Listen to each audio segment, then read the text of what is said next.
여러분 안녕하십니까? 문교TV에서 오래간만에 뵙겠습니다. 이제 슬슬 가을이 깊어져 가고 있네요. 요즘 날씨가 정말 좋아서 소풍 다니기 좋은 이런 날씨입니다만 안타깝게도 기말고사 시즌이 다가왔습니다. 여러분들께서도 이제 기말고사 준비 막 과제물 썼는데 바로 또 기말고사 준비해야 한다.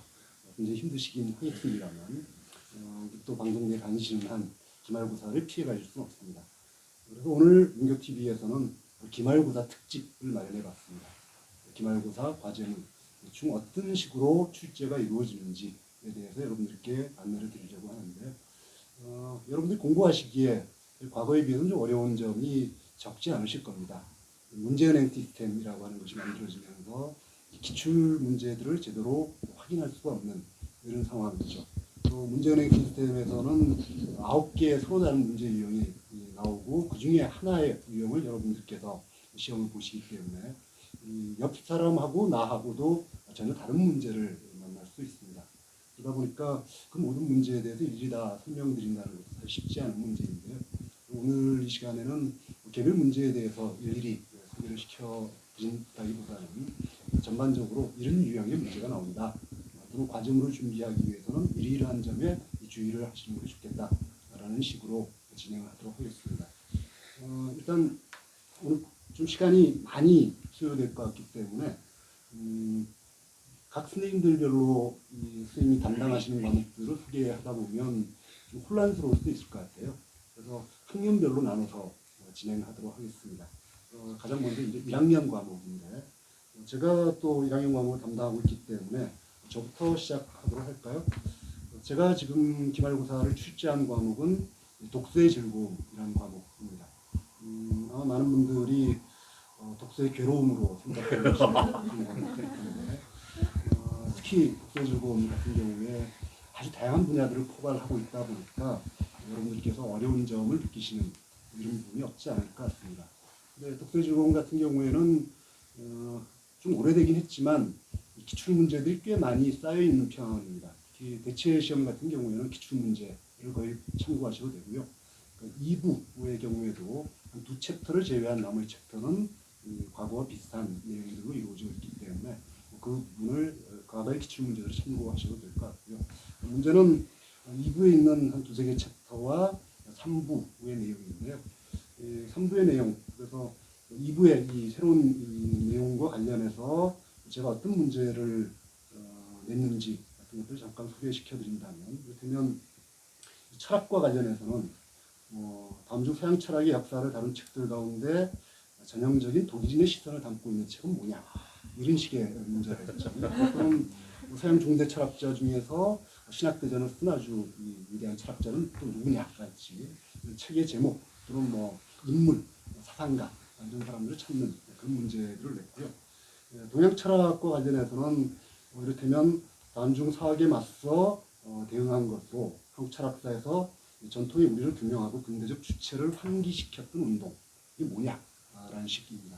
이런 비슷한 유형의 문제들이 역시 나올 것이고 3부 도서관의 이야기들이 주로 수록이 되어 있는데 4개 챕터가 있습니다만 그중에 대표적인 문제 하나를 집어진다면 다음 주 도서관의 이론적 배경을 이루는 학문은 뭐냐 하는 것. 아주 쉬운, 제가 일부러 쉬운 거 골랐습니다. 어려운 거는 꼭꼭 감춰놨으니까 그건 여러분들께 직접 한번 풀어보시고 위험한 이런 유형이 나온다라는 것을 여러분들께서 기억해 두시면 시험을 준비하실 때 훨씬 쉽지 않을까라고 생각합니다.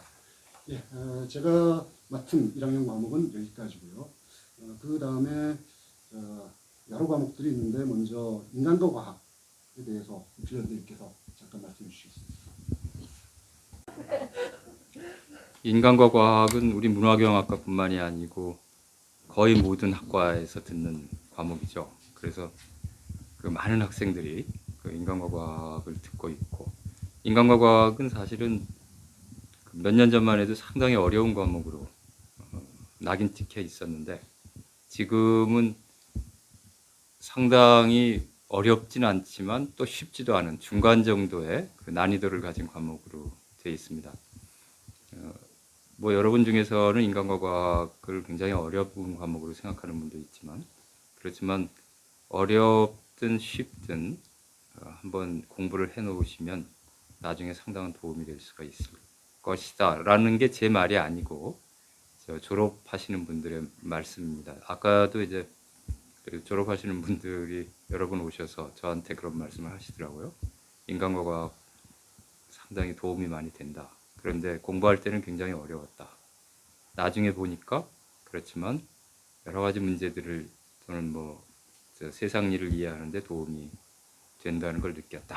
이렇게 말씀하시니까 일단 기말 시험을 앞에 두고 기말 시험을 어떻게 하면 잘 볼 수 있을까 이걸 떠나서라도 인간과학 공부를 좀 열심히 하시면 여러 가지로 도움이 될 것이다 라는 생각을 해봅니다. 인간과 과학도 이제 문제은행으로 문제를 내죠. 그런데 문제의 유형이 4개 중에 1개 고르는 거하고 또 맞느냐 틀리느냐 OX를 이제 따지는 문제들이 있습니다.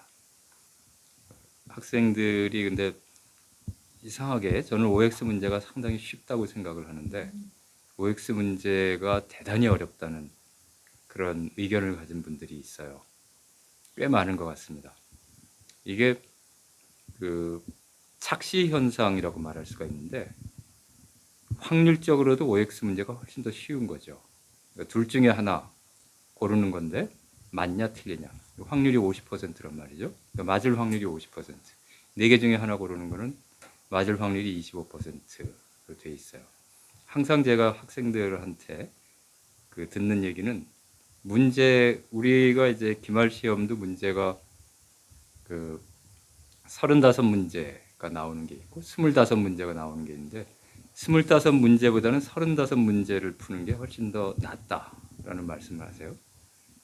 그런데 이걸 확률로 따지면 25이나 35이나 다 똑같거든요. 4개 중에 하나 고르는 경우는. 그래서 OX 문제라고 하는 게 훨씬 더 여러분에게 유리한 문제다라는 걸 아시기 바라고요. 제가 독일 쪽에 이 자격증 비슷한 시험을 한국에서 대행을 좀 하고 있는데 거기서도 OX 문제들이 나옵니다. 그런데 거기서는 틀리면 감점이에요. 굉장히 공평한 거죠. 뭐 50% 그냥 아무거나 틀리다 맞다 하면 50% 점수를 준다 이게 아니고 틀리면 감점. 그러니까 예를 들어서 맞으면 1점 주면 틀리면 마이너스 1점 이렇게 줍니다. 그러니까 일단 여러분이 OX 문제라고 하는 게 여러분을 위해서 대단히 좋은 선택이다라는 걸 아시기 바라고요. 그리고 OX 문제는 어렵게 내기가 굉장히 어려워요. 예를 들면 뭐 한번 인간과 과학에서 그 감각 그 고대 그리스의 과학자들이 이제 감각의 문제를 가지고 막 실험을 했잖아요. 그러면 감각의 문제를 가지고 4개 중에 하나 고른다라고 하면은 다음 중 뭐 감각의 문제에 대해서 실험하지 않은 사람이 누구냐 해서 4사람을 쫙 놓고 그걸 막 찾아야 되는데 OX 문제는 헤라클레이토스라는 사람이 감각의 문제에 대해서 실험을 했냐 안 했냐 그러면 했다 이렇게 하면은 굉장히 쉬운 문제가 되니까 여러분이 OX 문제에 대해서 그렇게 어렵다 뭐 이런 식으로 접근할 필요가 전혀 없을 거다라는 생각을 합니다. 아무튼 기말 시험에 대해서 우리가 지금 뭐 걱정들 하시기 때문에 교수님들이 말씀을 하시지만 일단 첫째 기말 시험에 대한 걱정은 접어두시고 그냥 재밌게 교재를 읽으면서 공부를 한다. 그러다 보면은 덤으로 점수는 나올 수 있을 것이다. 이런 생각을 가지시고요. 그리고 문제는 굉장히 쉬울 것이다. 라는 생각을 갖고 기말 시험에 임하시기를 바랍니다. 선생님 말씀 잘 들으셨죠? 주의하셔야 됩니다. 여러분들이 앞으로 계속 OX 문제 어렵다라고 말씀하시면 감점제를 도입하실 수도 있습니다. OX 문제는 굉장히 쉽다라고 말씀을 계속 해주시기를 부탁을 드리고요. 그 다음은 역시 교양 과목입니다만 우리 과에 담당하고 있는 인간과 사회입니다. 김재영 선생님께서 설명해 주시겠습니다. 안녕하십니까, 김재영입니다. 인간과 사회 기말 과제물에 대해서 말씀을 드리도록 하겠습니다. 과제물은 근래 한국 사회에서 발생한 사회 문제 중에 하나를 선택하여 묘사하고 이것이 자신의 삶 또는 주변 인물의 삶에 직접적 또는 간접적으로 어떠한 영향을 미치는지, 그리고 이러한 현상이 발생하게 된 사회 구조적 요인을 사회학적 개념을 사용하여 설명한 다음 마지막으로 이 문제를 해결하기 위한 방안을 모색하여 서술하시오. 이렇게 되어 있습니다. 크게 하나의 질문 같지만 이 안에는 4가지 질문이 포함되어 있는 것이죠. 최근에 이제 저한테 들어온 질문 중에 근래라고 하는 단어가 도대체 무슨 뜻이냐, 근래라고 하는 게 최근 1년이냐 아니면 최근 10년이냐 이런 질문을 하시는 분들이 계신데요. 근래라고 하는 건 이제 요즘, 최근이라고 하는 뜻이지만 이제 최근에 발생된 사회 문제라 할지라도 이거 어떤 근원적 어떠한 연원을 추적한다면은 뭐 5년이 될 수도 있고 10년이 될 수도 있기 때문에 이제 이런 본인들이 생각하셨을 때 최근의 문제지만 뭐 5년, 10년 전의 문제도 지금에 영향을 미치고 있다면 그런 것도 사용하실 수가 있습니다. 그 다음에 또 들어오는 질문 중에 하나가 사회 문제라고 하는 게 도대체 뭐냐 이런 또 질문도 있습니다. 사회 문제라고 하는 것은 이제 굉장히 다양하죠. 교재에도 이제 나와 있는데요. 뭐 범죄 문제일 수도 있고 불평등의 문제일 수도 있고 여성, 소수자, 뭐 청년, 계급의 문제 이런 모든 것들이 사회 문제라고 할 수 있습니다. 근데 또 최근에 또 들어왔던 질문이 무엇이냐? 국회에서 발생하는 정치인들끼리 싸움, 정당끼리 싸움도 사회 문제입니까? 라고 물어보셨는데 국회의 기능 중에 하나가 이제 하나의 어떤 안건을 가지고 정당끼리 서로 이제 논의를 하는 거잖아요. 이제 이런 것들을 보면 그런 어떤 정당끼리 어떤 그런 문제는 어떤 정치적 문제이고 어떤 국회의 어떤 본래적 기능이기 때문에 사회 문제라고는 하기가 좀 힘들 것 같습니다. 대신에 어떤 사회 문제가 국회에서 논의는 될 수가 있겠죠. 그래서 정치적인 것들과 연결은 시킬 수가 있습니다. 이제 이러한 여러 가지 사회 문제 중에 이제 하나를 선택해서 이제 이런 것들을 묘사하신 다음에 중요한 것은 이러한 사회 문제가 본인의 삶이나 혹은 주변의 삶에 어떻게 직접적 또는 간접적으로 영향을 미치는지 설명하셔야 됩니다. 나와 무관해 보이는 어떤 사회 문제를 할지라도 조금 더 깊게 생각을 한다면 무관하지 않고 어떤 방식으로든 나 또는 내 주변 사람들한테 영향을 미치기 때문에 이런 것들에 대해서 한번 고민을 해보시면 좋을 것 같습니다. 이태원에서 압사 사건이 있었잖아요. 이것이 어떻게 보면 나와 무관한 것이라고 생각할 수도 있겠지만 또 다르게 생각을 하면 어떤 우리 사회의 어떤 문화라든가 규범이라든가 법이라든가 제도라든가 이런 것에 어떤 문제가 있어서 그런 사건이 발생을 했다라고 생각을 한다면 이것이 나와 전혀 무관하지 않고 혹시 내가 어떤 뭐 운이 나쁘고 내가 잘못된 시간에 잘못된 장소에 있었을 때 나한테도 어떤 발생할 수 있는 이런 문제로 생각을 한다면 나에게도 영향을 끼친다라고 생각을 할 수가 있겠죠. 그리고 방금 말씀드렸던 이 법, 제도, 규범, 문화 이런 것들을 사회구조적 요인이라고 생각을 할 수가 있고 우리 교재에는 이런 사회구조적 요인과 관련된 여러 가지 사회학적 개념들이 있기 때문에 교재에서 이런 개념들을 잘 읽으시고 이런 것들을 잘 설명을 해서 이런 사회 현상, 사회 문제가 발생되는 이유에 대해서 설명을 하시면 좋을 것 같습니다. 그리고 마지막으로 스스로 생각을 했었을 때 이 문제를 해결하기 위한 어떤 방안에 대해서도 여러 가지 자료들을 사용을 해서 서술하시면 좋은 점수를 받으실 수가 있을 것 같습니다.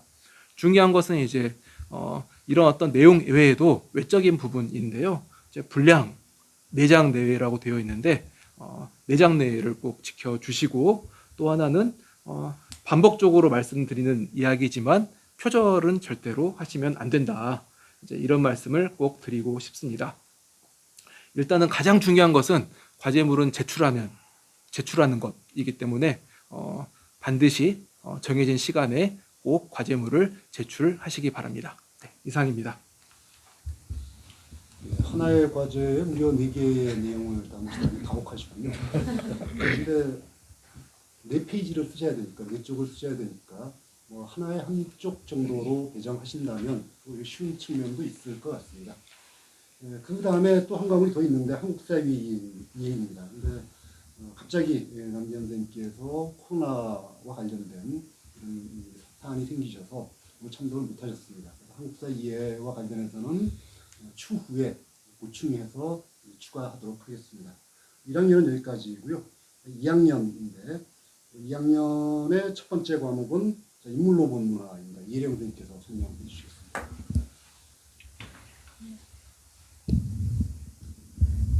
네, 안녕하세요. 이혜령입니다. 자, 이 인물로 본 문화는 여러분들 잘 아시다시피 우리 학과의 그 모든 선생님들 그리고 또 외부에 이제 이 교수진들을 초빙해서 같이 팀으로 운영하는 그런 그 교과목입니다. 이 15명의 인물을 설정을 하고 그 인물들을 중심으로 해서 그 시대의 배경이라든지 분위기라든지 또 역사의 어떤 전개라든지 그런 것을 이제 고루 살펴보는 그런 과목이라고 하겠는데요. 반드시 꼭 다 모든 게 역사다라고는 얘기할 수 없지만은 거의 역사에 이제 접근하는 그런 교과목이라고 할 수 있겠습니다. 그래서 아마 여러분들도 그런 맥락에서 이 교과목에 이제 이 학습을 해주셨으면 좋겠는데요. 잘 아시겠지만 저의 출제 경향은 좀 전반적인 맥락을 중요시합니다. 뭐 세부적인 디테일이라든지 이런 것보다는 그 굵은 맥락을 이제 여러분들이 잘 짚어주시기를 바라고 그렇게 이제 출제를 하고 있는데요. 실제로 저 기말에서 다루고 있는 강의는 12개 강의예요. 4강, 5강, 7강 다 여성과 관련되는 그 강의들인데 그 강의들은 출석 대치 시험에서 다루기 때문에 이번에 그 기말 시험에서는 빠졌습니다. 그리고 이제 여기서 이 5강은 또 우리 학과의 이제 다른 교수님들이 집필하신 그런 그 내용이기 때문에 그 부분은 이제 집필하신 선생님들께서 출제를 해주시고 제가 정리만 하고 있습니다. 근데 출제자가 좀 다르다 하더라도 전체적인 출제 경향은 역시 그 전체적인 맥락, 굵은 맥락을 잡아가는 그런 방식이 될 거고요. 그래서 여러분들이 너무 막 세부적인 사항들을 외우려고 하거나 그러지 마시고 교재 잘 읽어보시고 강의 잘 들으셨으면 좋겠습니다. 근데 이제 제가 말씀드리고자 하는 바는 지금 말씀드린 대로 교재를 한번 읽고 강의를 한번 또 잘 듣고 그랬다고 하는 것을 일단 전제로 해서 제가 출제를 하기 때문에 그 점은 여러분들이 좀 지켜주셨으면 좋겠어요. 물론 강의를 듣고 교재를 읽었다 하더라도 다 이렇게 전체적인 내용이 기억되거나 이러기는 좀 쉽지 않겠죠. 그래서 그 점을 위해서 이 교재 끝부분의 요약 그리고 이제 그 뒤에 보면은 연습 문제도 같이 붙어 있지 않습니까? 그 내용으로 마지막 정리는 해주시기 바랍니다. 아마 이렇게 여러분들이 준비를 하신다면은 크게 어렵진 않지 않을까. 물론 만점을 맞는다. 이렇게는 제가 말씀 못 드리겠지만은, 이수하는 데는 그렇게 어렵지 않지 않을까. 이제 이렇게 생각이 됩니다. 그리고, 경우에 따라서는 물론, 이 연대를 물어본다든지, 아니면은 사람 이름을 물어본다든지, 혹은 지명을 물어본다든지, 이런, 이 경우도 있어요. 그렇지만 그게, 여러분들 헷갈리게 내는 게 아니라 예를 들면 그 연대를 물어본다면은 17세기, 18세기, 19세기, 20세기 이런 식으로 그 지문이 주어지기 때문에 아마 여러분들 그렇게 판단하시는데 크게 어려움은 없을 거라고 생각합니다. 예. 그리고 이름도 굉장히 중요한 그러니까 이름이든 그 지명이든 굉장히 중요한 이거는 좀 꼭 알고 있어야 하는 그런 중요한 이름들을 물어보는 거기 때문에 여러분들이 그렇게 크게 이 어려움은 없으실 거고 제가 말씀드린 대로 충실하게 학습을 하셨다면은 그런 대로 다 통과는 되실 만한 그런 정도로 출제를 했습니다. 문제는 이제 저의 어떤 눈높이와 여러분들의 눈높이가 반드시 동일하지는 않다는데 이제 있을 것 같긴 합니다만 제가 그래도 가능한 한 맞추려고 노력하고 있습니다. 예, 그리고 마지막으로 말씀드릴 거는 제 문제는 전부 사지선다형입니다. OX라든지 그 외에 어떤 다른 거는 없으니까요. 그냥 사지선다형으로 여러분들 준비해 주셨으면 좋겠고 단지 제 문제가 이렇게 어떤 맥락을 묻다 보니까 이 지문들이 좀 길게 나가는 경우가 있어요. 그러니까 여러분들이 그거는 좀 참을성 있게 잘 읽어주셨으면 좋겠습니다. 예, 좋은 성과 바라겠습니다. 예, 뭐 이혜령님께서 말씀하셨듯이 인물로본 문화는 이혜령 선생님만 취재하시는 것이 아니고 다른 사람도 같이 취재를 하는 과목이거든요. 그래서 저도 몇 문제를 취재를 하게 될 텐데 이혜령 선생님은 OX 문제를 전혀 안 하셨지만 저는 OX 문제를 할 수도 있고요. 이를테면 뭐 제키 로빈슨이 뛰었던 팀이 어디냐랄지 또는 뭐 로자 파크스 사건에 대한 이야기랄지 이런 것들이 주제가 될 수 있으니까 거기에 대해서 준비를 해주시면 될 것 같습니다. 자, 다음 과목은 아마 여러분들이 가장 혼란스럽게 생각할 과목일지도 모르겠습니다. 왜냐하면 이분은 한 번도 지금까지 출제를 해보신 적이 없으시기 때문이죠. 도대체 저분은 어떤 문제를 출제하실까 궁금하실 수 있겠는데요. 음악의 이해와 감당, 송현준 선생님께 설명해 주시겠습니다. 네, 학우님들 안녕하세요. 저는 이번 9월부터 문화교양학과에서 함께하게 된 성연주라고 합니다. 네, 최근에 제 소개도 따로 올렸는데 다들 보셨는지 모르겠어요. 네, 저는 이번에 음악의 이해와 감상을 출제를 했는데요.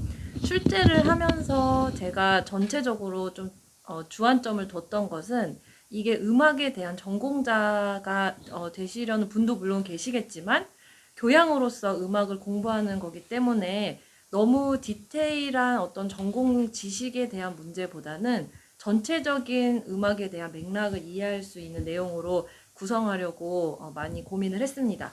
그래서 일단 그리고 참고하실 점은 저는 강의가 아니라 교재만 보고 출제했고 거기에도 이제 교재만 보시도록 했기 때문에 혹시 이제 혼란을 느끼시고 강의까지 보시기보다는 교재만 잘 공부하시면 된다는 말씀 드리고 싶고요. 그리고 거기에서 세계의 음악 문화라는 7장, 8장, 9장은 출제해서 제외하였으니까요.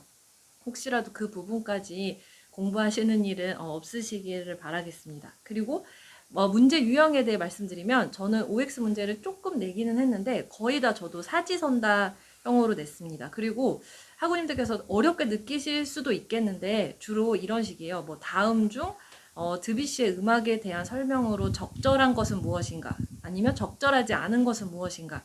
이 적절과 부적절이라는 말은 그 내용에 대해서 전반적인 내용을 다 기억하셔야 된다는 말이기도 합니다. 그래서 어떤 특정한 개념이나 이거를 통째로 그냥 외우려고 하시기보다는 교재를 읽으면서 이 맥락이 도대체 무엇인지, 예를 들어 국악에서 어떤 정악이 나오게 된 맥락이라거나 아니면 가곡이 부르게 된 맥락, 산조가 어떻게 다른 종류의 음악과는 다른지 그 안에서 나와 있는 장르들의 개념들을 서로 대비하고 비교해 가면서 분석하면서 공부하시면 더 좋을 것 같다는 생각이 듭니다. 그리고 제가 아까 말씀드린 전공자가 아니라 교양으로서 음악을 공부한다는 거는 이 예를 통해서 말씀드릴 수 있을 것 같아요. 저도 이제 지난 문제들을 봤을 때 어떤 문제가 있었냐면 다음 중 협파 음정에 속하지 않는 것은 무엇인가, 이런 문제를 예전에 이런 출제된 경향이 있더라고요. 그런데 제가 생각해 봤을 때 학우님들께서 예를 들어 4도 음정이 5도 음정, 6도 음정이 각각 협음정인지 불협인지 장인지 단인지를 아시는 게 중요할까?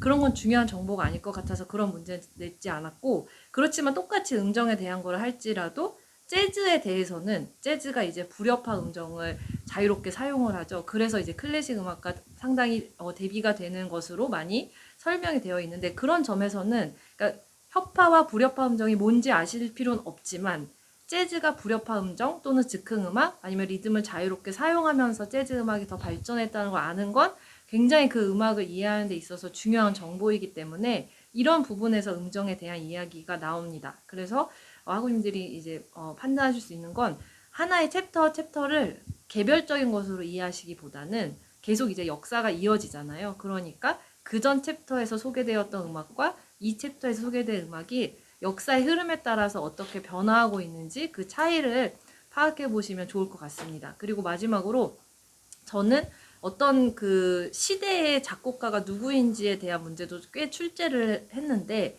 제 생각에 그 인물을 아는 게 앞으로 또 학우님들이 음악을 감상하는 데 있어서 좋은 길잡이가 될 것 같다고 생각을 했어요. 예를 들어 고전주의 시대 작곡가는 누구인지, 아니면 뭐 그레고리오 성가를 처음 만든 사람은 누구인지, 아니면 게이름을 처음 만든 사람은 누구인지, 이 사람들이 각 시대를 대표하는 음악가라는 점에서 그 음악가들을 통해서 새로운 어떤 음악 감상과 음악 향유의 문이 열릴 수 있다는 마음에서 좀 그런 문제를 냈습니다. 그리고 마지막으로 이건 더 열심히 하시라는 말이기도 한데요. 제가 챕터마다 아주 균등하게 문제를 냈거든요. 그래서 모든 챕터가 다 중요하기 때문에 네, 그래서 다 열심히 공부하시면 네, 좋을 것 같고, 꼭 시험으로서가 아니라 학우님들의 삶에서 음악을 더 가까이 대하는 기회가 되기를 소망합니다. 예, 그러면 열심히 해보세요. 수고하세요.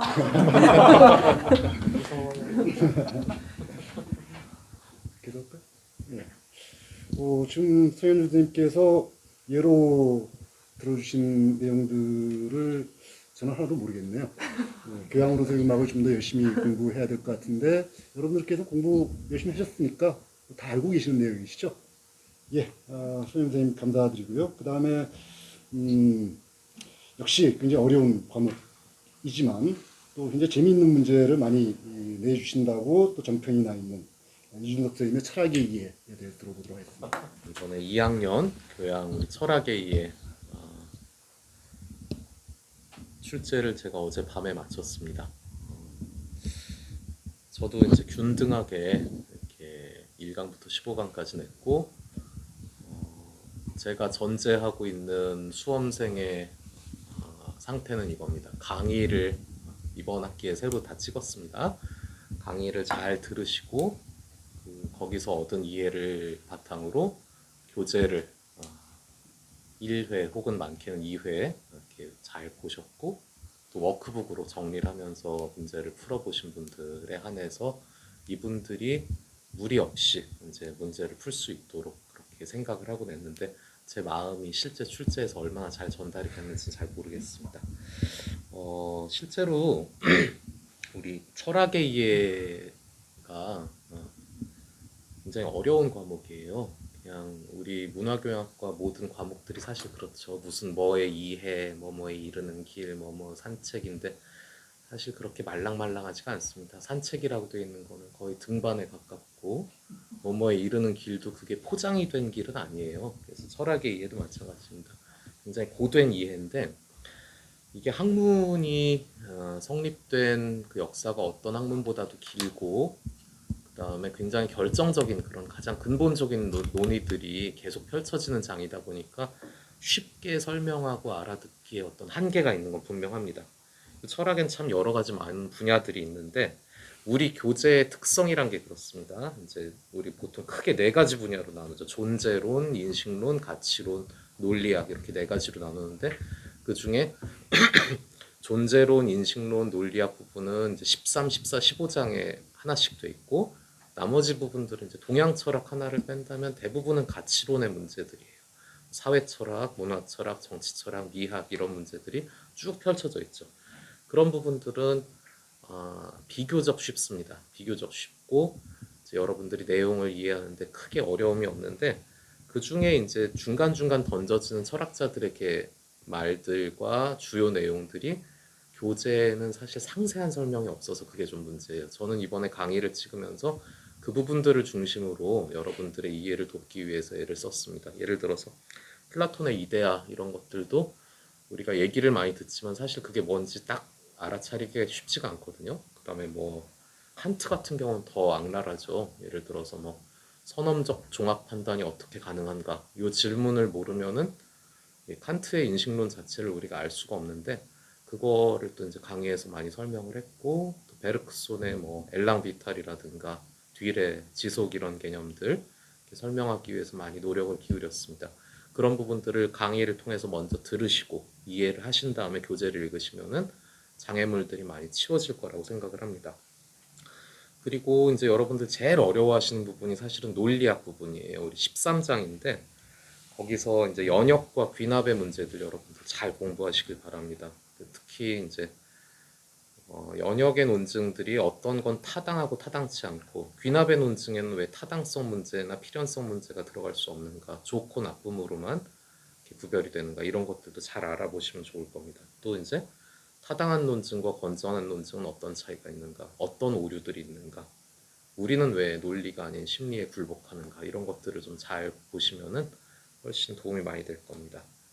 그 다음에 뭐 또 이제 14장, 15장 이런 데서도 굉장히 어려운 얘기들 많이 나오는데 거기도 핵심적인 내용들을 여러분들이 정리하시면은 그 안에 다 답이 있습니다. 저는 모든 문제를 다 교재에서 크게 바꾸지 않고 냈습니다. 그러니까 잘 반복해서 보시다 보면은 아마 여러분들께 그 길이 있지 않을까 생각이 됩니다. 제가 문제도 어렵게 내고 이렇게 말도 많이 하면 이렇게 큰 죄를 짓는 것 같아서 이 정도로 끝내겠습니다. 산책하면 뭐 등반이다라는 말씀을 하셨지만 이 선생님께서 아마 강의 시간에 강의 시간에 그 어려운 등반을 쉽게 해주고자 케이블카를 달아주시지 않았나라는 생각이 들죠. 어프하겠습니다. 분명히 교재에서만 출제가 되긴 하지만 철학의 기회는 여러분들께 또 강의에도 많은 신경을 써주시기를 부탁을 드리고요. 2학년 마지막 과목은 취미와 예술입니다. 취미와 예술은 교양 과목이고 전체 학생들 아주 많은 과에서 같이 듣는 과목이고 이 교양 과목이다 보니까 이 과목은 계절 수업도 항상 출제가 되는 그런 과목입니다. 그러다 보니까 기출 문제가 엄청나게 쌓여 있고 그 기출 문제는 나올 수 있는 문제는 모두 다 나왔다라고 말씀드릴 수가 있습니다. 여러분들이 특별히 따로 공부하시지 않더라도 사실 이 과목은 기출 문제만 공부하셔도 충분히 가능하실 텐데 문제는 이제 기출 문제가 워낙 많다는 거죠. 그래서 그걸 다 보기 힘들다라는 건데 그래도 어쨌든 비슷한 유형의 문제들이 계속 나옵니다. 이를테면 취미의 정의 같은 문제라든지 또는 뭐 브루디의 고급 스포츠의 어떤 특징들이랄지 이런 유형의 문제들이 항상 반복에 출제되고 있으니까 그런 쪽에 초점을 맞추셔서 여러분들께 공부하시면 충분할 것 같고요. 그다음에 이 중간에 한번 이 교재가 최근에 개편이 됐고 새로운 챕터가 새로운 장이 3장이 들어갔습니다. 근데 그 3개의 장에서는 사실 출제가 그렇게 많이 되지는 않습니다. 그래서 한 문제 내지 2문제 정도만 여러분들께서 만나시게 될 거니까 나는 그 한 문제도 다 맞아야 돼 라는 분이라면 그 3개의 챕터도 열심히 공부하셔야겠지만 그렇지 않은 분이라고 한다면 이게 너무 그 부분은 좀 쉽게 넘어가셔도 큰 문제가 없지 않을까라고 생각을 합니다. 예, 여기까지 2학년이었고요. 이제 반이 지났습니다.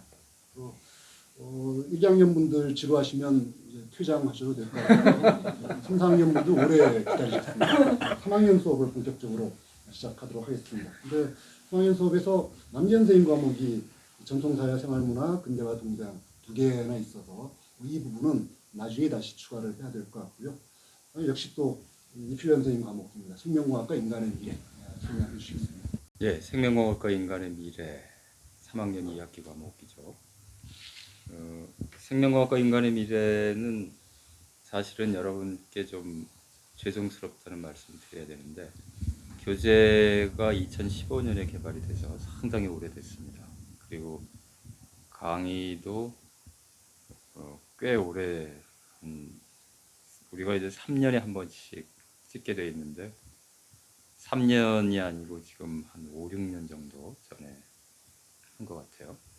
그래서 그걸 보완하기 위해서 출석 수업에서 이 생명공학이라고 하는 게 매우 빠른 속도로 발전하고 있기 때문에 출석 수업에서 좀 새로운 내용들을 좀 가르치고 있는데 예를 들면은 유전자 가위 얘기라든가 또는 뭐 최근에 나온 그 세계 최초로 역사상 최초로 나온 mRNA 백신에 대해서도 가르치고 있는데 그런데 시험 문제는 출석 수업에서 다른 거를 낼 수가 없죠. 그리고 강의도 굉장히 오래됐기 때문에 강의에 나오는 내용을 시험에서 다루기는 조금 좀 적절하지 않다라고 해가지고 시험은 교재에서만 냅니다. 그리고 교재 중에서도 1장에서 한 10장 이 정도에서 좀 집중적으로 내고 11장부터 15장은 뭐 한두 문제 나올까 이러니까 여러분이 그 점을 감안하셔서 공부를 하시는 게 좋을 거고요. 그리고 이 문제 유형이 그 4개 중에 하나 고르는 유형이 있고 또 OX 문제가 있는데 생명공학과 인간의 미래는 OX 문제도 꽤 많이 나옵니다. 그리고 OX 문제라고 하는 게 그 어렵다고 생각하는 분들이 있을지 모르겠지만 전혀 어렵지 않고 오히려 4개 중에 하나 고르는 것보다 훨씬 더 그 까다로운 면이 덜하다. 그러니까 간단하다. 4개 중에 하나 고르는 거는 사실은 그 까다롭게 내려면 얼마든지 까다롭게 낼 수가 있습니다. 그래서 이게 맞는지 저게 맞는지 그러면서 이제 시간도 많이 소요가 되는데 그렇지만 OX 문제는 그냥 단칼에 정리할 수 있는 문제이기 때문에 여러분이 그렇게 크게 걱정하지 않으셔도 될 겁니다. 그리고 생명공학과 인간의 미래는 이제 교재는 조금 이제 옛날 내용들이 있긴 하지만 요즘 나오는 출석 수업에서 다루는 내용들은 여러분의 그 시사에 대한 이해라든가 또는 과학의 발달에 대한 이해, 생명공학이 어떤 식으로 진행되고 있는지 그런 것들을 이해하는데 상당히 도움이 될 거니까 이 교재뿐만이 아니라 교재를 공부하면서 그걸 바탕으로 해서 그 요즘 발표되는 여러 가지 생명공학 관련 얘기들 이런 것들을 그 교재를 충분히 공부하면 그걸 바탕으로 좀 이해의 그 정도가 높아질 수 있기 때문에 열심히 공부하시면 좋은 성과를 얻을 수 있을 것이다 이렇게 생각을 합니다. 네, 많은 분들께서 말씀해 주셨습니다만 교재가 주고요. 강의는 그 교재를 보완하기 위해서 교재를 해설하는 이런 역할들로 되어 있는 것이니까 강의를 당연히 여러분들께서 수강하셔야 되지만 시험 대비를 하실 때는 일단 교재에 초점을 맞추시는 것이 좋을 것 같습니다. 아까 역시 이 교재에서 출제를 하시겠다고 하셨던 성현준 선생님께서 또 공연예술의 이해와 감상에 대해 설명해 주시겠습니다. 네, 안녕하세요. 저는 3학년 과목 공연예술 이해와 감상 맡은 성연주입니다. 네, 저도 강의는 아니고 전체 이제 교재에서만 문제를 출제를 했는데요. 그 교재에서도 지금 1장부터 4장까지 연극에 대한 내용은 제가 제외를 했습니다. 그래서 5장부터 이제 끝까지만 공부를 하시면 되는데 아마 왜 연극은 뺐을까 궁금하신 학우님들도 계실 것 같아서 상대적으로 1장에서 4장의 연극에 관련된 내용이 아주 구체적인 어떤 작품의 사례를 얘기한다거나 연극을 전체적으로 개괄적으로 설명한다기보다는 조금 더 내용이 제가 봤을 때 깊게 들어가서 좀 학우님들께 어렵게 다가갈 수도 있겠다는 생각이 들었습니다. 그래서 1에서 4장 연극을 뺀 것이지 연극이 중요하지 않다는 말은 아니기 때문에 네, 그래서 그 부분도 평상시에 관심을 가지고 연극도 많이 관람하시면 네, 좋을 것 같고요. 그다음에 저는 만약에 10문제를 출제했다 그러면 사지선다를 한 70% 그리고 여기서는 OX를 한 30% 정도를 출제를 했습니다. 그래서 어떤 문제가 더 쉽고 어렵게 느껴질지 모르겠지만 OX의 경우에는 조금 제가 생각했을 때 아주 명확하게 그러니까 교재에 있는 어떤 표현이나 그런 워딩들을 최대한 많이 가져와서 출제를 했기 때문에 교재를 일단 꼼꼼히 보시면 된다는 말씀을 하고 싶고요. 그리고 이 교재의 내용의 전반적인 어떤 핵심은 무용부터 시작해서 또 오페라, 그 다음에 이제 뭐 재즈 뮤지컬까지 전부 다 예술을 대중과 접하는 접점으로서의 예술과 아니면 조금 더 순수 예술로서의 예술의 어떤 그런 그 대비로 많이 설명하고 있는 것 같아요. 예를 들면 무용에서도 그 일반적으로 사람들이 그냥 길거리에서나 쉽게 하던 사회무용이라고 표현을 하고 그게 아니라 무용이 좀 더 무대에 오르고 예술이 됐을 때 발레 같은 그런 장르들을 대비를 하고 있거든요. 그래서 그런 점에서 학우님들이 좀 기억하실 거는 어떻게 한 장르가 조금 더 예술성을 가지게 되는지 또 반대로 너무 이제 순수 예술이었었던 장르들이 뮤지컬처럼 음악극이 좀 더 뮤지컬의 형태로 더 대중에게 친화적인 장르로 되는지 그런 양극단의 구도를 염두에 두시면서 공부를 하시면 조금 더 출제한 문제를 이해하고 해석하시는 데도 좋을 것 같고요. 그리고 또 저는 어떻게 보면 이거 외워야 되는 부분이긴 한데 중요한 인물의 이름이라거나 아니면 중요한 작품을 넷 중에 맞는 걸 고르시오. 이제 이런 문제가 이제 출제를 했습니다. 그러니까 예를 들면 이거는 그냥 문제 하나를 공개하는 건데요. 다음 중에 이제 뮤지컬을 대중화하는데 가장 크게 기여한 사람이 누구냐라고 하면 거기 앤드류 로이드 웨버라는 작곡가 이름을 이제 고르셔야 되는 그런 문제는 제가 어떤 의미에서 생각했냐면 그 사람의 이름을 기억하는 것만으로도 학우님들이 앞으로 뮤지컬을 보러 가시거나 아니면 뮤지컬과 관련된 어떤 것을 했을 때 상당히 그 이해하는 게 더 쉽겠다. 예를 들면 앤드류 로이드 웨버가 한 작품들이 워낙 많기 때문에 그럴 때는 이 사람의 이름을 아는 게 충분히 가치가 있다라고 생각하는 것에서는 제가 다소 이제 주입식으로 외워야 되는 거지만 외우기를 바라는 마음에서 그런 문제를 냈기 때문에 한번 이제 거기에 나와 있는 많은 고유 명사들이 사실은 어떤 거는 굉장히 중요하고 어떤 건 조금 그렇지 않을 수 있는데 그런 걸 좀 개인적으로 판가름하면서 해보시면 어떨까 생각을 합니다. 네, 저도 그 다음에 챕터를 굉장히 균등하게 냈어요. 5장부터 끝까지를 균등하게 냈기 때문에 모든 장을 다 열심히 공부하시길 바라면서 저도 이 정도에서 소개를 마치겠습니다. 소윤주 선생님께서 뭐 연극 부분은 제외하셨다고 말씀하셨는데 사실 중간 과제물에서 연극 부분이 다뤄졌었죠. 그래서 제가 과제물 채점을 했는데 아주 많은 분들이 연극에 대해서 열심히 공부하셨던 것을 알 수 있었습니다. 그걸로 충분히 연극은 커버되지 않았을까 싶고요. 공연예술의 이해와 감상은 작년에 제가 출제했던 과목입니다. 근데 역시 소윤 선생님의 설명을 듣다 보니까 전문가분이 출제를 하시게 되니까 훨씬 더 의미 있는 이 문제를 출제하시는구나 라는 것을 제가 확인할 수 있었는데요. 뭐 결과를 봐야겠습니다만 문제 자체는 제가 더 쉽게 냈을 수도 있습니다. 그렇지만 훨씬 더 의미 있는 문제일 테니까 이번 소윤 선생님의 출제 여러분 잘 공부하셔서 좋은 성적 얻으시기를 부탁을 드립니다. 자, 3학년의 이제 마지막 과목입니다. 김재영 선생님께서 열린 사회와 21세기에 대해 설명해 주시겠습니다. 다시 제가 돌아왔습니다. 열린 사회와 21세기는 기말 과제물입니다. 이번에 저희 이제 그 중간 과제물 제출 통계를 보니까 열린 사회와 21세기가 전체 중간 과제물 중에 네 번째로 제출률이 높았습니다. 굉장히 많은 분들이 제출을 하셨는데요. 그랬던 이유는 이제 주제는 축제였습니다. 지역에서 축제, 본인이 살고 있는 지역에서의 축제에 대해서 조사를 하고 설명을 하라고 했었는데 여기에 대해서 굉장히 많은 분들이 관심을 가지고 적극적으로 조사를 하셔가지고 과제물로 제출을 하신 것 같습니다. 굉장히 좋은 내용들이 많았고요. 기말 과제는 이것과 연결되는 것으로서 본인이 거주하는 지역의 로컬 운동을 설명하라는 것입니다. 먼저 교재를 참고를 해서 로컬 운동이 무엇인지 설명을 하고 그 다음으로 자신이 거주하고 있는 지역의 로컬 운동을 조사해서 설명한 다음에 마지막으로 자신이 만들고 싶은 로컬 운동에 대해서 계획하고 서술하시오. 이런 문제로 되어 있습니다. 이 문제 역시 세 가지 요소로 이제 만들어져 있는 것이죠.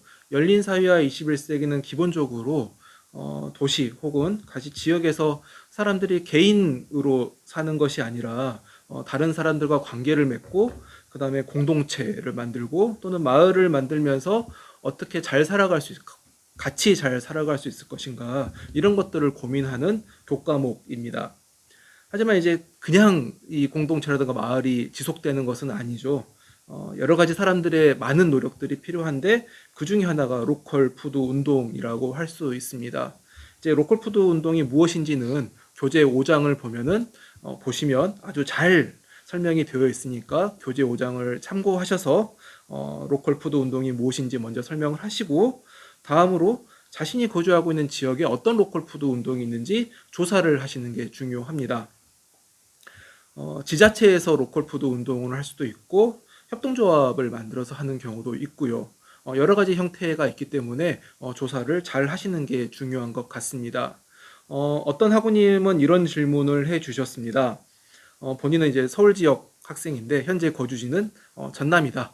그러면 본인은 서울 지역의 로컬 푸드 운동을 해야 되는지 전남의 로컬 푸드 운동을 서술해야 되는지 이런 고민을 하시는데 문제도 나와 있습니다. 현재 자신이 거주하고 있는 지역의 로컬 푸드 운동을 조사해서 설명하시면 되고요.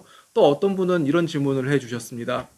아무리 조사를 해봐도 내 동네, 내가 살고 있는 동네에 로컬 푸드 운동을 발견을 할 수가 없었다. 이렇게 말씀도 해주신 분이 있는데요. 자신이 거주하고 있는 지역이라고 하는 것은 자신이 거주하고 있는 동이라든가 혹은 면, 군이 될 수도 있고요. 그것뿐만 아니라 더 크게 본다면 광역시라든가 군이라든가 아니면 도 이런 것도 될 수가 있으니까요. 아마 도 단위에서는 어디든 로컬 푸드 운동이 존재를 할 거라고 생각을 합니다. 그럼에도 불구하고 우리 동네는 전혀 없는 것 같다라고 판단이 되시면 그 상황에 대해서 설명을 하시고 본인이 서술하고 싶은 지역을 선택을 하셔가지고 다른 지역의 로컬 운동도 적으실 수가 있습니다. 그리고 이제 본인이 조사를 해가지고 이런저런 로컬 운동에 대해서 조사를 해서 서술을 하신 다음에 아마 조사를 하다 보면은 로컬 푸드 운동의 어떤 문제라든가 다른 어떠한 더 나은 어떤 로컬 운동이라든가 혹은 본인이 조금 만들고 싶은 이제 그런 것들을 아마 생각을 해 보실 수가 있을 것 같은데요. 이제 그런 것들에 기대서 자신이 원하는, 자신이 만들고 싶은 로컬 푸드 운동에 대해서 계획을 해서 마지막에 과제물을 작성을 하시면 됩니다.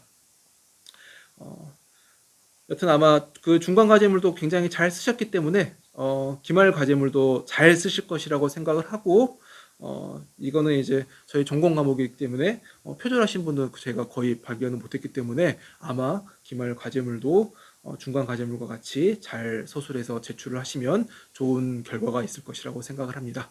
다들 힘내시고 조사 잘 하셔가지고 과제물 제출하시길 바랍니다. 이상입니다. 같은 지역에 사시는 분은 당연히 같은 로컬 푸드 운동을 대상으로 조사를 하실 수도 있겠죠. 그래서 이 중복되는 내용이 나온다라고 하는 건 별로 문제가 되지 않습니다. 여러분들의 생각이 잘 포함되기만 한다면 별 문제가 되지 않을 것이라고 저는 기대를 하고요. 자, 제가 아까 드린 말씀을 듣고 이상하다. 내가 듣는 과목은 왜 안 나오지? 이런 말씀 생각하신 분이 없으셨나요? 예, 제가 잠깐 착각을 해서 이건 노안의 문제입니다만 착각을 해서 지금 두 과목을 빠뜨렸는데요.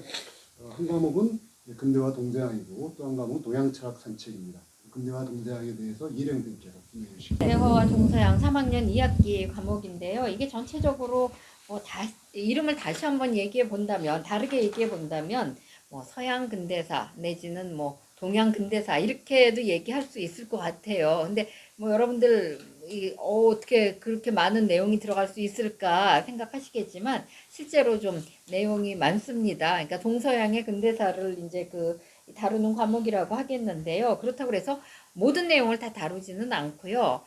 주로 이제 이 주요한 주제를 잡아가지고 그 주제를 탐색하는 그런 성격으로 이제 전개되는 그런 교과목이라고 할 수 있겠습니다.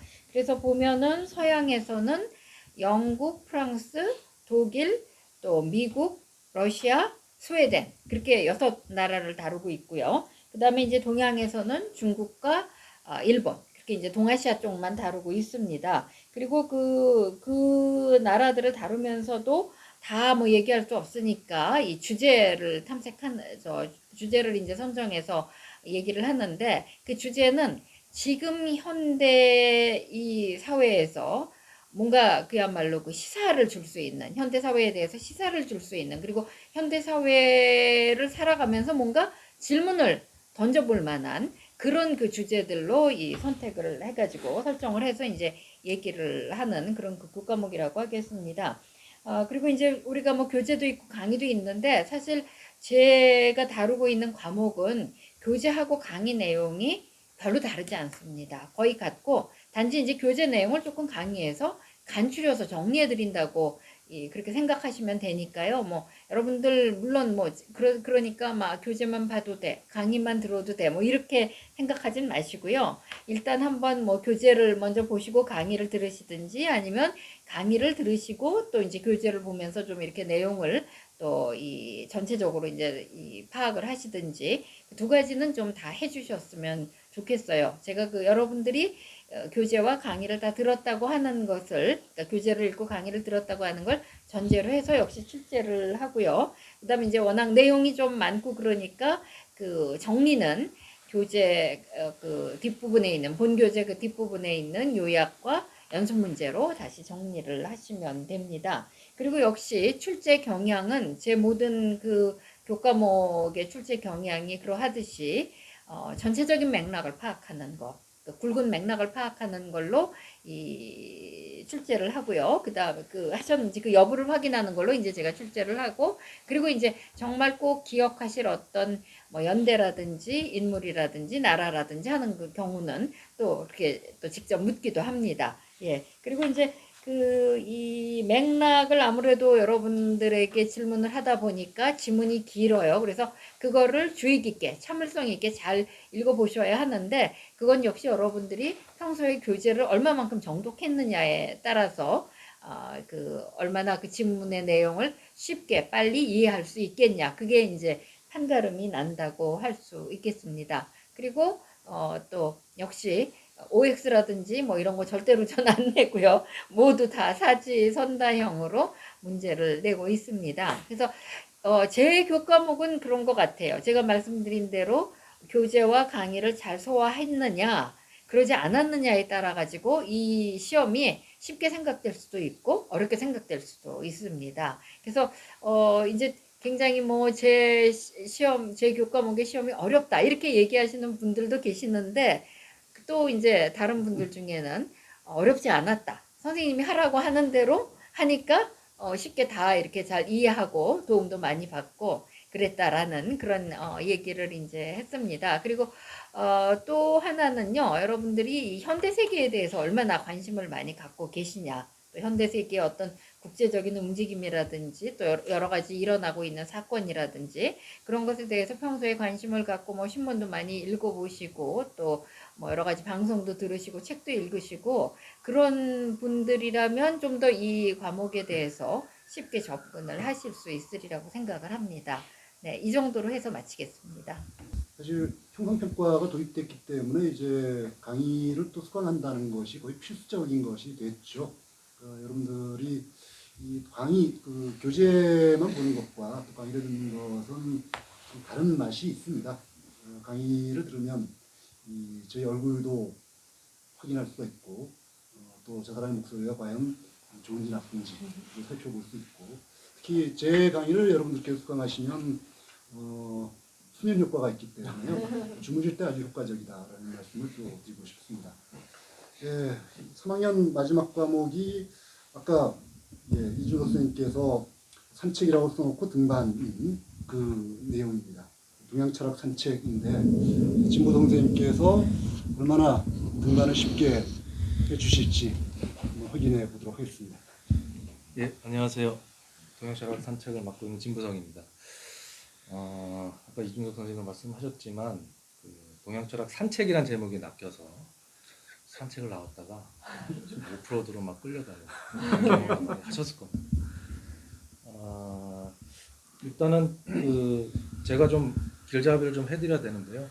이 동양철학 산책은 기말 시험은 객관식 문제를 출제합니다.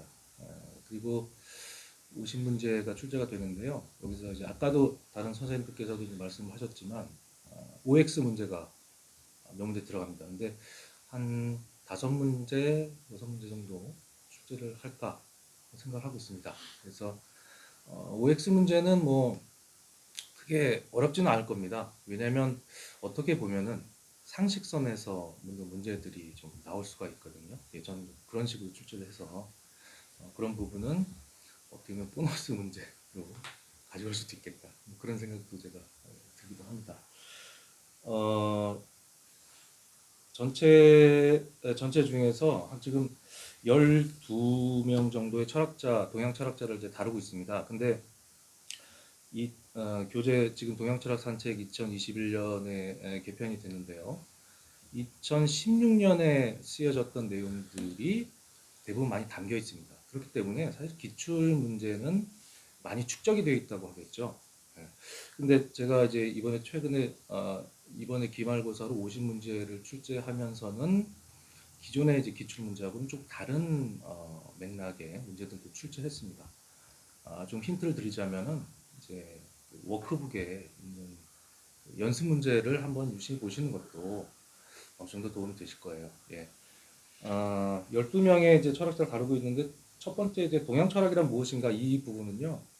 사실 동양 철학에 대한 특히 동양과 서양을 비교하면서 그 차이점을 부각시켜서 동양에 대해서 묻는 문제들이 많이 나옵니다. 예, 그러니까 어떻게 보면은 다른 동양 철학자들과는 다르게 동양 철학의 제 문제, 일반적인 어떤 개념들을 다루기 때문에 조금 성격이 달라서 접근이 어렵다고 말씀하시는 분들도 있는데 이 부분은 그 동서의 어떤 차이 이런 것들을 좀 중점으로 보시면은 변별력 있는 공부가 될 수 있을 것 같습니다. 그리고 이제 공자 부분은 2장, 3장을 다 공자 주제입니다. 예, 공자 주제로 2장, 4장이 다 있습니다. 그래서 공자 부분이 문제가 많이 출제가 되겠죠. 예, 어쩔 수 없습니다. 그거는 왜냐하면 이제 각 장마다 저도 거의 균등한 이제 문제 수로 출제를 했기 때문에 그리고 양주, 맹자, 순자, 노자, 장자 이 고대 중국 철학자들의 경우에 전반적으로 평균보다는 이제 여기서 출제가 조금 몇 문제는 더 될 수 있습니다. 왜냐하면은 이 부분이 사실은 논쟁적인 부분이 많기 때문이죠. 예.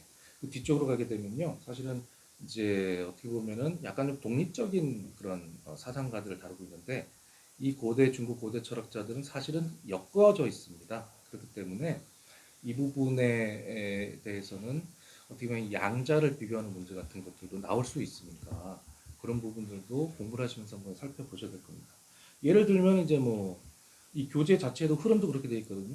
양주라고 하는 철학자가 있는데 양주라고 하는 철학자를 비판한 게 맹자죠. 그 다음에 맹자가 나옵니다. 그리고 맹자는 성선설인데 순자는 성악설이죠. 요 순차대로 사실 둘을 비교할 수 있는 그런 문제들이 이제 출제가 될 수 있는 것이죠. 그리고 이제 노자 같은 경우에는 조금 이제 신경 쓰셔서 보셔야 됩니다. 왜냐하면요, 지금 동양철학산체 교재에서 얘기하고 있는 노자는 우리가 알고 있는 이제 그뭐 자연주의의 노자, 무위자연, 자연이 좋아, 뭐 이렇게 해서 얘기되는 노자하고는 다른 시각으로 접근한 글입니다. 그래서 노자라고 하는 책이 황제를 독자의 대상이 황제, 통치자인 통치술의 책이다라고 하는 점. 그 점을 잊지 말고 노자 부분은 이제 그걸 염두에 두시 공부를 교재를 보셔야 될 겁니다. 그리고 이제 가장 조금 많은 학우분들이 좀 이제 연락 메일 같은데 또 홈페이지에도 이제 그 글을 남기시는 거 보면 이 퇴계 부분이 좀 어렵다고 말씀하십니다. 이 가장 오프로드입니다. 산책길에서. 네. 근데 이 사륜구동을 장착을 해야 되겠죠. 예. 근데 저 같은 경우는 퇴계에 지금 나와 있는 게 도설이 있습니다. 뭐 이제 신통성 정도 이렇게 그림들이 쫙 있는데요. 사실 굉장히 잘 쓴 교재 내용들입니다. 근데 이 부분이 출제를 할 때 요 그림 자체를 설명하는 출제를 문제를 내게 되면은 사실은 이게 굉장히 좀 뭐랄까요, 어려워질 수 있고 좀 과제로 내면 과제물로 내면 모르겠는데 이 사지선다형에서는 조금 좀 저도 그렇고 푸시는 학우분들도 굉장히 좀 괴로워질 수 있다 그런 생각이 들어서 여기에서는 전체적인 이제 그 퇴계의 도설들이 어떤 것들이 있고 그것들이 이제 어떤 의미를 가지고 있는지 전체적인 그 큰 바운더리 안에서 거기에서 접근하는 문제들 이렇게 출제했기 때문에 하나하나 세세하게 그림에 이게 왼쪽에는 뭐고 오른쪽에 뭐고 뭐 기발 이발 이렇게 해서 너무 이렇게 고생하셔서 공부하실 필요는 없다는 힌트를 하나 드리겠습니다. 예, 그래서 이제 총 12명의 철학자 그리고 동양 철학에 대한 일반적인 제 문제 그리고 실학과 근대라고 하는 이제 우리 저 한반도 역사에 있는 안이죠. 그래서 이 부분에 대해서 교재에서 얘기하고 있는 제가 지금 말씀드린 어떤 그 양자 철학자들 간의 관계 그리고 이 철학자들이 가지고 있는 이제 핵심적인 어떤 그 개념이죠. 이런 부분들을 좀 이제 제 강의한 것과 교재 내용을 좀 이제 그 서로 겹치는 부분들 그런 부분들을 중심으로 좀 공부를 하시면은 그렇게 어려운 오프로드 산행길은 되지는 않을 것 같습니다. 예, 많은 도움이 되셨으면 좋겠습니다. 예, 좋은 결과 있기 바랍니다. 진보 선생님 설명을 듣다 깜짝 놀랐습니다. 왜 맹자는 양주를 비판했을까? 좋은 양주를 못 마셨나? 양주 괜찮죠? 양주도 좋고 소주. 이제 그 시청률도 좀 생각해 주십시오. 그런 개그는 좀 고량주. 그 마음의 양지를 좀 발휘해 주십시오. 뭐 꼭 살인구동 아니어도 되는 거죠? 그렇습니다. 예. 쌀집 자전거로 또 올라갈 수 있습니다. 좀 더 길을 잘 다듬어 주셨다고 하니까 여러분께서 편안한 마음으로 시험을 보셔도 되겠습니다. 자, 예, 오랫동안 기다리셨습니다. 4학년분들. 4학년분들이야 이제 워낙 익숙하셔서 굳이 이런 설명 안 들어도 된다라고 생각하실 수도 있겠는데요. 또 그렇다고 해서 우리가 4학년분들만 빼놓을 수는 없잖아요. 뭐 그냥 4학년분들은 간략간략하게 하도록 하죠. 뭐. 네. 예. 첫 번째 성사랑 사회입니다. 김재현 선생님께서 설명해 주시죠. 네, 성사랑 사회는 기말 시험입니다. 총 교재에 있는 15개 장에서 문제들이 골고루 출제가 되고요. 그다음에 강의는 어떤 교재 내용을 설명하는 것이기 때문에 교재를 훨씬 더 중심적으로 공부를 하시면 좋을 것 같습니다. 내용은 전반적으로 흐름을 보시면 되고요. 또 중요한 것은 키워드를 중심으로 공부를 하시면 좋을 것 같습니다. 예를 들어서 뭐 섹스라든가 젠더라든가 섹슈얼리티라고 같은 이런 개념들이 어떻게 조금씩 다른지 그리고 이런 것들을 무엇을 설명을 할 때 이런 개념들을 사용하는지 이런 것들에 조금 더 중점을 두고 공부를 하시면 좋을 것 같습니다. 또한 이 개념뿐만 아니라 이제 교재에는 여러 가지 이론들이 나오는데요. 이런 이론들에 대해서도 조금 고민을 하시면서 공부를 하시면 좋을 것 같습니다. 아까 이제 앞서서 선생님들께서 이제 산책으로 비교를 하셨는데요. 다들 이제 산책인 줄 알고 왔다가 이제 오프로드로 빠졌다라고 말씀을 하셨는데 성사랑 사회 같은 경우는 애초에 그 길로 안 가시려고 하시는 분들, 저항감이 굉장히 심하신 분들이 있는데 사실은 들어가기만 하면 굉장히 편한 길들이 이렇게 쭉 깔려져 있는 이런 교과목이라고 생각을 하시면 좋을 것 같습니다. 성사랑 사회와 관련해서 여러 가지 이제 이야기들이 있는데 이 성사랑 사회는 이렇게 뭔가 주관적으로 만들어졌다기보다는 이제 이런 개념이나 이론들을 설명하면서 그리고 어떤 성사랑 그리고 또 성과 사회와 같은 이런 사회 현상들에 대해서 그냥 설명이 되어 있는 것이 아니라 굉장히 이제 객관적인 여러 가지 근거들을 가지고 설명이 되어 있다. 이렇게 이야기를 드리고 싶습니다. 이런 근거들이라고 하는 것은 뭐 통계가 있을 수도 있고요. 혹은 역사적인 분석이 있을 수도 있고 또 여러 가지 다른 자료들일 수도 있고 또 여러 연구자들의 연구 결과물들일 수 있습니다. 이렇게 굉장히 다양한 객관적인 자료들에 근거를 해서 내용이 다 잘 짜져 있기 때문에 너무 앞서서 이것은 내가 갈 곳이 아니다 라고 생각하지 마시고 편한 마음으로 이 길에 들어오셔가지고 공부를 하시면 좋을 것 같습니다. 아까 학과장님께서 말씀하셨듯이 4학년이시기 때문에 어떻게 시험 공부를 하시는지는 아마 잘 아실 것이라고 생각을 하고 이것으로 마치도록 하겠습니다. 네, 일단 친절한 재형 씨가 안내해 주시는 길이기 때문에 전혀 어려움이 없지 않을까 생각합니다. 전혀 그럴 거 없습니다. 다음 과목은 제 과목인 문화의 평가 미학인데요. 문화의 평가 미학 또 역시 굉장히 오래된 과목이다 보니까 기출 문제들, 문제은행 시스템이 도입되기 이전의 기출 문제들이 굉장히 많이 있습니다. 그리고 거기에서 역시 나올 만한 문제들은 대부분 나왔고 그 기출 문제들을 먼저 한번 살펴보신다면 여러분들이 시험을 보실 때 언젠가 어디선가 한 번은 마주친 문제를 계속 발견하게 되지 않을까 싶습니다. 간단한 예를 몇 가지 들어드리면, 되면 다음 중 근대적 삶에서 낭만주의 발생의 이대 요인으로서 지속적으로 논의되었던 것. 이것도 여러 번 출제되었던 문제죠. 프랑스 혁명과 산업혁명과 이런 것들. 또 다음 중 대중문화와 구별되는 순수예술의 특징을 나열한 것으로 적합한 것이 뭐냐. 이런 식의 문제도 역시 자주 출제된 바가 있고, 또 항상 이 과목에서 나왔던 문제들은 예술가들을 묻는 문제입니다. 플러스터스 그룹에서 활동했고 미디어 아트를 창시했던 사람, 여러분들이 아주 잘 아시는 이런 사람들의. 근데 제가 지금 이 예로 드리는 문제들은 어떤 분의 문제에서는 나올 수도 있고 안 나올 수도 있습니다. 왜냐하면 9개 세트로 나눠지기 때문이죠. 안 나왔다고 그러더라도 너무 실망하지 마시고, 나를 혹시 싫어하시는 거 아니야? 이렇게 생각하실 필요는 전혀 없습니다. 역시 기출 문제를 좀 살펴보시면서 공부하시면 쉽게 이 점수를 받을 수 있는 과목이고, 기존에도 평균 점수가 굉장히 높았던 과목이니까 별로 걱정하지 마시고 준비를 하시면 되겠습니다. 네, 다음은 이 세계 종교입니다. 이준석 선생님께서 설명해 주시겠습니다. 예, 오래 기다리셨습니다. 세계의 종교입니다. 이게 제가 이제 설학회의 이런 데서 악랄한 문제들을 많이 내긴 하지만 또 이제 그림자가 있으면 또 볕도 있어야 되죠. 그래서 종교는 이제 구원이죠, 구원. 저도 여러분께 그런 입장에서 좀 다가가고 싶습니다. 그래서 지난번 우리 중간 과제물 작성하신 것들을 보니까 다들 참 잘하셨어요. 한 99% 정도는 잘하셨어요. 나머지 그럼 1%는 뭐냐? 표절을 하신 분들이 있어요. 그분들에게는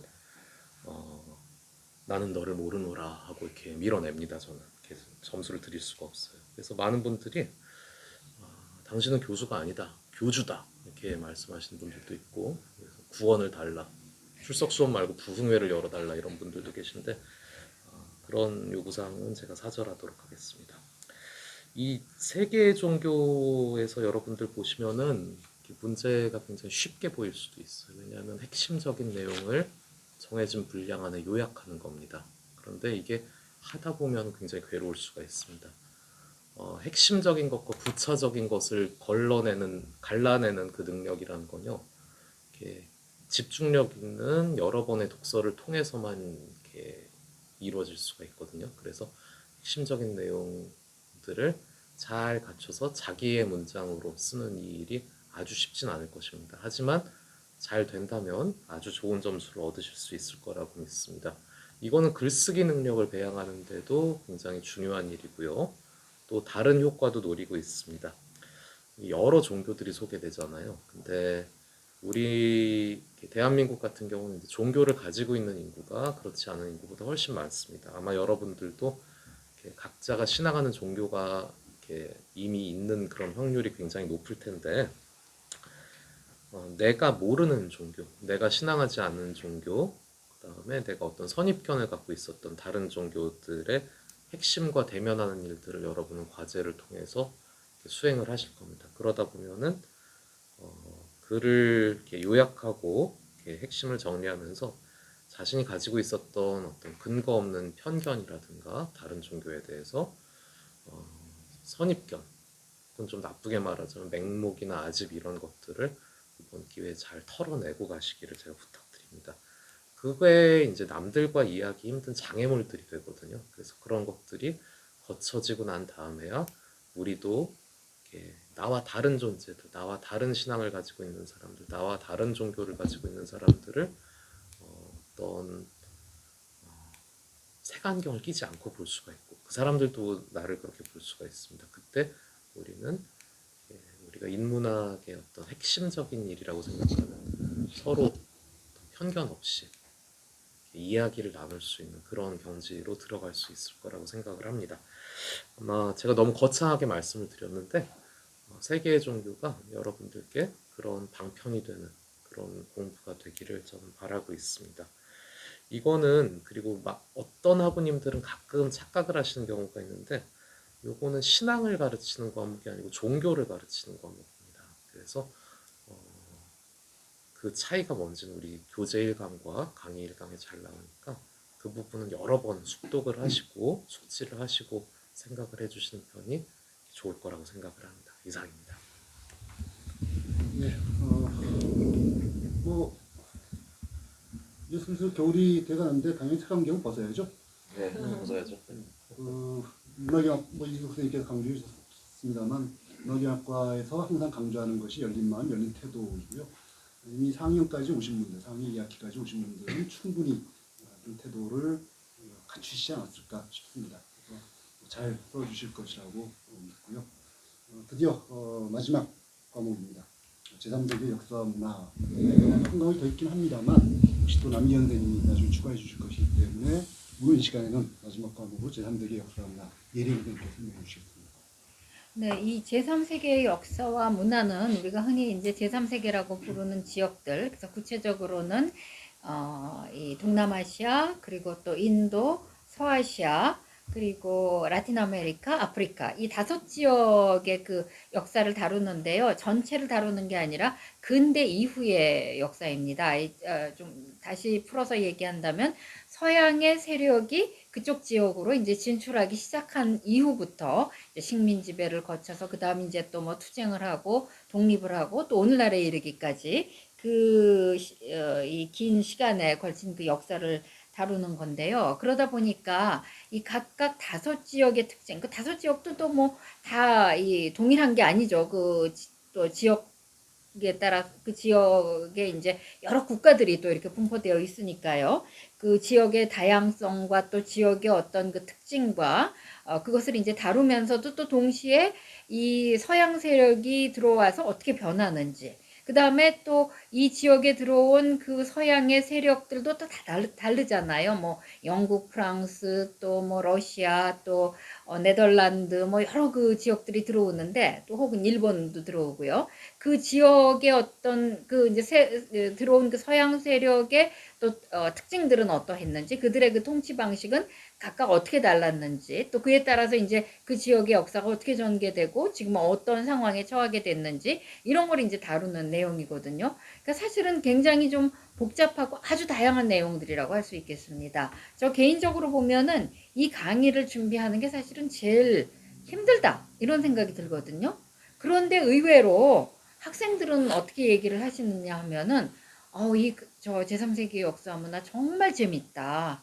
정말 그 여러 가지 많은 그 내용들을 알게 되고 또 이 주변 상황도 잘 파악하게 되고 정말 도움이 되는 그런 교과목이다. 이런 얘기를 많이 하시고 어렵다는 말씀은 별로 안 하세요. 그래서 제가 약간 좀 의외다 이런 생각이 드는데 왜 여러분들이 이제 그런 반응을 보이실까 하고 생각을 해봤더니 여러분들이 1학년 때부터 2학년, 3학년을 거쳐 오시면서 이 역사 과목들을 조금씩 이제 익혀 오잖아요. 그래서 이제 말하자면은 뭐 동양의 역사, 또 서양의 역사, 뭐 그 동양과 서양 간의 관계라든지 이런 걸 여러분들이 이제 계속 공부하고 오시다 보니까 그만큼 역사적인 소양이라든지 견문이라든지 또 어떤 그 시각이나 관점 이런 것들이 이제 생기면서 이 제3세계의 역사와 문화를 아주 잘 소화하고 계시다는 그런 느낌이 듭니다. 그래서 역시 우리가 조금씩 배우지만 이 조금씩 배우는 게 굉장히 나중에는 큰 힘이 될 수 있구나 하는 거를